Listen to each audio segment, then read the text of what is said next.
Hey, good morning. Today is Thursday, March the 25th. It is a music day. Hope that you are so instrumental and vocal and creative with your music.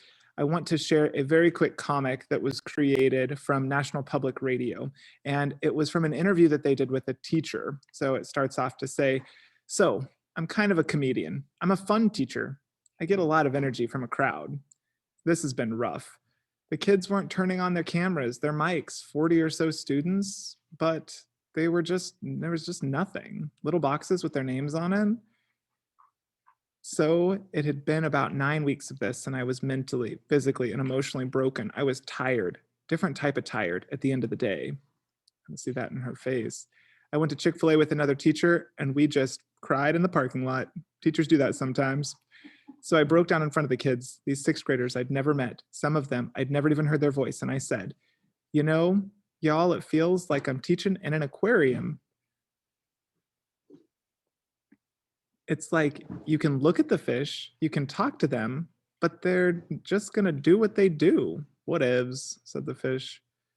And as soon as I said that, it was pop, pop, pop. The cameras started turning on and they were giggling. And I'm like, yes, yes, thank you.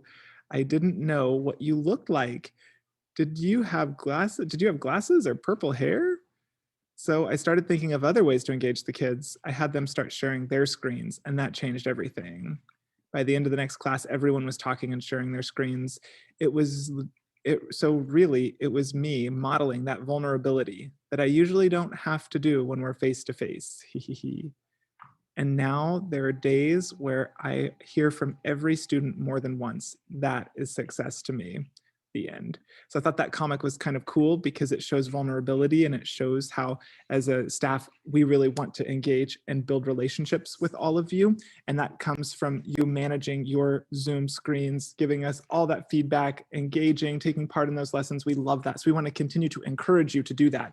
And one of the ways that we're building that community and those relationships is with our book, Finding Langston. So it takes a lot of vulnerability to come to the table with some of the themes in this book, and chapter 4 is no different. We are so excited that Mrs. Schertz, our second grade teacher, was our featured reader for chapter 4. And with this activity, we're really excited to see what you can do. And I'll share that with you in just a second.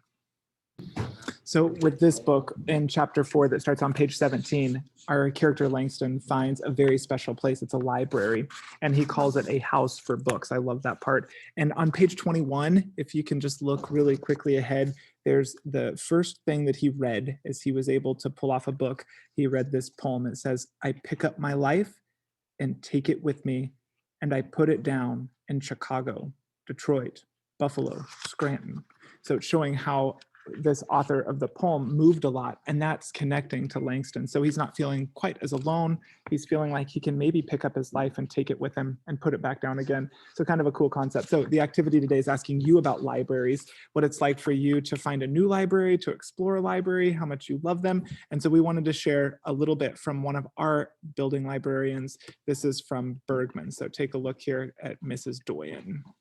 Hey, remote learners, I'm here with Mrs. Doyen. She's the librarian at Bergman Elementary. And in our one book, our buddy Langston is going to find a very special place. And this is one of Mrs. Doyen's favorite places. So I wanted her to share about the importance of libraries. Mrs. Doyen, what do you think?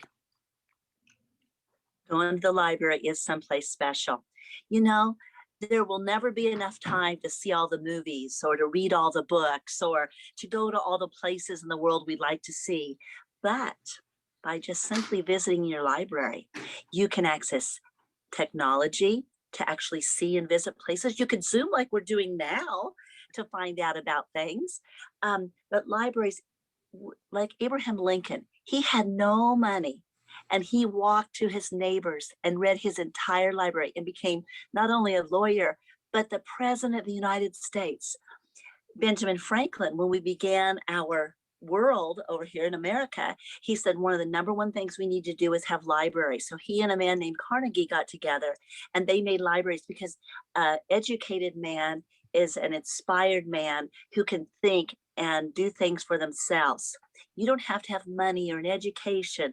All you have to have is time and the will. You can learn anything you want in a library, from fiction books to poetry to nonfiction. A lot of people love to know about basketball or football or Mount Everest, you can find it in your library and you can be powerful. One of the most important skills you'll ever learn in your life is to be able to access, evaluate, and utilize information. And besides, do you know when you have extra time, when you grow up and you have all the money you want, you know what you're going to want to do? You're going to want to listen to music and art and go and do activities. You're going to want to read, you want to know stuff, and you can do that in your library. Mrs. Doyen, thank you so much for joining us. We love that Langston found a library. We hope all of our scholars find libraries. We thank you for being an awesome librarian at Bergman. Thank you so much. Thank you, Lewis. Keep reading. It's good stuff. Thank you for asking me. Bye. So just a little insight on those that are very, very passionate for libraries. So there's a fourth grader who wanted to share a joke. So listen to this library joke. Hey, remote here learners, as I'm here we with Mrs. wrap up. Doyen. She's Sorry, the as I librarian. play this again every time I do that. Here we go.